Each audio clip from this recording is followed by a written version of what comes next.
Perkenalkan, nama saya Nafisa Kirna Hikari dengan NPM akhir 217. Perkenalkan, nama saya Yasinta Junuraini dengan NPM akhir 330. Halo semua, nama aku Magna Rinjani dengan NPM akhir 248. Perkenalkan, nama saya Rekta Aulia Dionisa dengan NPM 24013010402. Dan yang terakhir saya Maria Angela dengan NPM akhir 70. Saya akan menjawab pertanyaan E6.6 yang A dan B. Soal ini menggunakan future value of security deposit, di mana rumusnya adalah future value sama dengan present value dikali 1 ditambah R pangkat N. Di sini kita mendapatkan informasi present value-nya sebesar 1.200.000 dan R itu adalah rate dari interest atau bunga sebanyak 10% dan N-nya adalah tahunnya itu adalah 10 tahun. Kita kalkulasi, hasilnya akan menjadi 3.112.491. Yang B, kita akan menggunakan sinking fund future value, di mana rumusnya adalah FV sama dengan P 1 ditambah R pangkat N-1 per R, di mana P itu adalah annual deposit atau deposit tahunan sebesar 620.000, rate bunganya sebesar 10%, dan N tahunnya itu sama 15 tahun. Yang jika kita kalkulasi akan menghasilkan 19.998.939.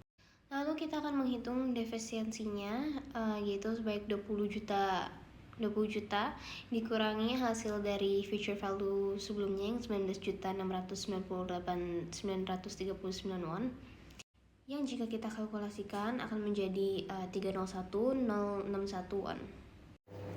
Selanjutnya adalah soal E6.6 yang C. Soalnya yaitu berdasarkan ketentuan perjanjian gajinya, Presiden Juan Rivera memiliki pilihan untuk menerima bonus langsung sebesar 40.000 US dollar atau bonus tangguhan sebesar 75.000 yang dibayarkan dalam 10 tahun, mengabaikan pertimbangan pajak dan mengasumsikan tingkat bunga yang relevan sebesar 8%. Bentuk penyelesaian apa yang harus diterima Rivera? Jadi kita perlu menghitung opsi kedua dulu, yaitu bonus tangguhan. Rumusnya yaitu PV sama dengan FV per dalam kurung 1 per R pangkat N, yaitu FV-nya sebesar 75.000 sedangkan R-nya 0,08 dari pajak yaitu 8% per tahun. Ditemukan PV-nya yaitu 34,740. Jadi, sebaiknya Presiden Juan Rivera memilih bonus langsung sebesar 40.000 karena nilainya lebih tinggi daripada bonus yang ditangguhkan. Oke, selanjutnya adalah soal E6.15 yang A. Soalnya yaitu jika Lee berencana mendirikan DL Foundation setelah menambah dananya menjadi 1.898.000 US, berapa tahun lagi dia bisa mendirikan yayasan tersebut? Di sini kita akan mencari periodenya dengan rumus FVF dalam kurung N,6%, yaitu 6% dari pajaknya yang berada di soal. Kemudian diketahui dengan FV-nya sebesar 1.898.000 US, kemudian dolar, kemudian PV-nya diketahui dengan 1 juta dolar. Kemudian kita bagi dan menghasilkan FVF-nya sebesar 1,898. Dalam tabel diketahui 1,898 pada 6% diketahui dalam periode N-nya yaitu 11. Jadi, jumlah tahun yang diperlukan agar dana tersebut berkembang menjadi 1.898.000 dolar adalah kurang lebih 11 tahun. Melanjutkan ke soal E615B, di soal itu diketahui present value sejumlah 300.000 dolar, suku bunga 6% dengan N sebesar 9 tahun. Nah, yang pertama saya akan menghitung future value-nya yang belum diketahui, di mana rumus future value adalah PV dalam kurung FVF I, N. Lalu datanya dimasukkan ke dalam rumus menjadi 300.000 dolar dalam kurung FVF 6%,9. Jika melihat dari tabel, FVF 6%,9 menjadi 1,689 dan dikalikan dengan PV menghasilkan $506.700. Jadi, jumlah pembayaran yang harus dilakukan oleh Lee adalah $1.898.000 dikurangi dengan $506.700 menjadi $1.391.300. Beralih pada soal P6.1a.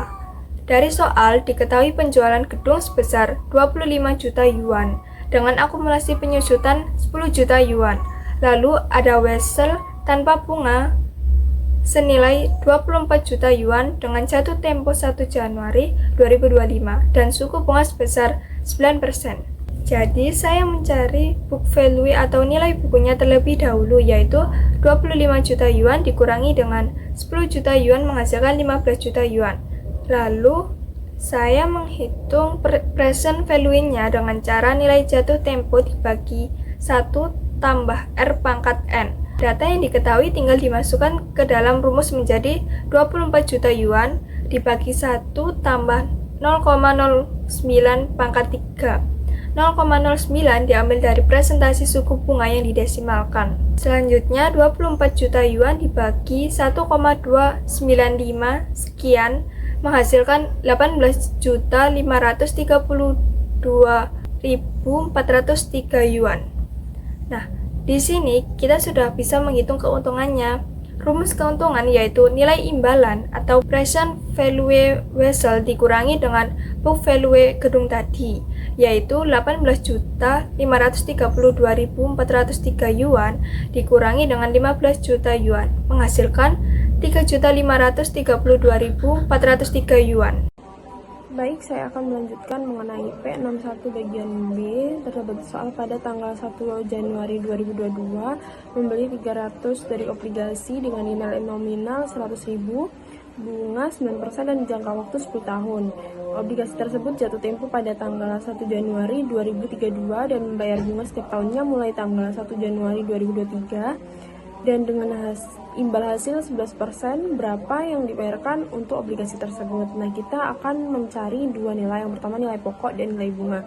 Nilai pokok ini dari 300 kali 100.000 sama dengan nilai pokoknya 30 juta. Nah, bunganya ini bunga obligasi sama dengan 9% dikali nilai pokok tadi sebesar 30 juta sama dengan 2.700.000. Nah, N-nya ini dari jangka waktu dan I-nya dari imbal hasil sebesar 11%. Kita memakai tabel 6-2, yaitu dengan rumus 1/1 plus I pangkat N.